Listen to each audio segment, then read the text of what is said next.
Hi everyone, ಇವತ್ತು ನಮ್ಮ ಆಫೀಸಲ್ಲಿ ಮೆಹಂದಿ ಕಾಂಪಿಟೇಷನ್ ಇಟ್ಕೊಂಡಿದ್ದಾರೆ. ನಾವು ಕೂಡ ಪಾರ್ಟಿಸಿಪೇಟ್ ಮಾಡಿದ್ವಿ. ನನ್ನ ಫ್ರೆಂಡ್ ನನ್ನ ಕೈಗೆ ಮೆಹಂದಿ ಆಗ್ತಿರೋದು. ಸೊ ನಮಗೆ 1 hour ಟೈಮ್ ಅಂತ ಕೊಟ್ಟಿದ್ದಾರೆ. ನಾವು ಸಮ್ ರೀಸನ್ಸ್ ಇಂದ ½ ಆದ್ಮೇಲೆ ಬಂದ್ವಿ. ಹಾಗಾಗಿ ನಮ್ದು ಅರ್ಧ ಮಾತ್ರ ಕಂಪ್ಲೀಟ್ ಆಗಿತ್ತು. ಬೇರೆಯವ್ರದ್ದೆಲ್ಲ ತೋರಿಸ್ತಿದ್ದೀನಿ ನೋಡಿ, ಫುಲ್ ಆಲ್ಮೋಸ್ಟ್ ಕಂಪ್ಲೀಟ್ ಮಾಡಿಬಿಟ್ಟಿದ್ದಾರೆ. ಎಲ್ಲಾರ್ದು ಮೆಹಂದಿ ಒಂದೊಂದು ತರ ಒಂದೊಂದು ಸ್ಟೈಲಲ್ಲಿ ಡಿಫ್ರೆಂಟ್ ಆಗಿ ಚೆನ್ನಾಗೇ ಇತ್ತು.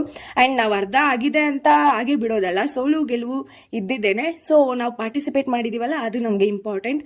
ಹಾಗೆ ನನ್ನ ಫ್ರೆಂಡು ಫುಲ್ಲು ಕಂಪ್ಲೀಟ್ ಮಾಡಿದ್ಲು. ಈಗ ನೋಡಿ, ಇನ್ನೊಬ್ರು ನಮ್ಮ ಕೈಗೆ ಮೆಹಂದಿ ಹಾಕ್ತಿದ್ದಾರೆ. ಸೊ ಗಂಡ್ಮಕ್ಳು ಮೆಹಂದಿ ಹಾಕೋದನ್ನ ಆಕ್ಚುಲಿ ನೋಡಿರ್ತೀರಾ. ಇವರಂತೂ ಮಲ್ಟಿ ಟ್ಯಾಲೆಂಟೆಡ್ ಅಂತಾನೆ ಹೇಳ್ಬೋದು. ಎಲ್ಲ ತರನು ತಲೆನ ಉಪಯೋಗಿಸ್ಬಿಟ್ಟು ನನ್ನ ಕೈಗೆ ಮೆಹಂದಿ ಹಾಕ್ತಿದ್ದಾರೆ. ಇವಾಗ ದೀಪಾವಳಿ ನಡೀತಿರೋದ್ರಿಂದ ದೀಪಾವಳಿ ಥೀಮಲ್ಲೇ ನನ್ನ ಕೈಗೆ ಪಟಾಕಿ ಎಲ್ಲ ನನ್ನ ಕೈಯಲ್ಲೇ ಇತ್ತು. ಪಟಾಕಿ ಎಲ್ಲ ಹಾಕಿ ನನ್ನ ಕೈಗೆ ಮೆಹಂದಿ ಹಾಕ್ತಿದ್ದಾರೆ. ಸೊ ಚೆನ್ನಾಗಿತ್ತು. ಇಬ್ರು ಹಾಕಿದ ಮೆಹಂದಿನೂ ಕೂಡ ನನಗೆ ಇಷ್ಟ ಆಯಿತು.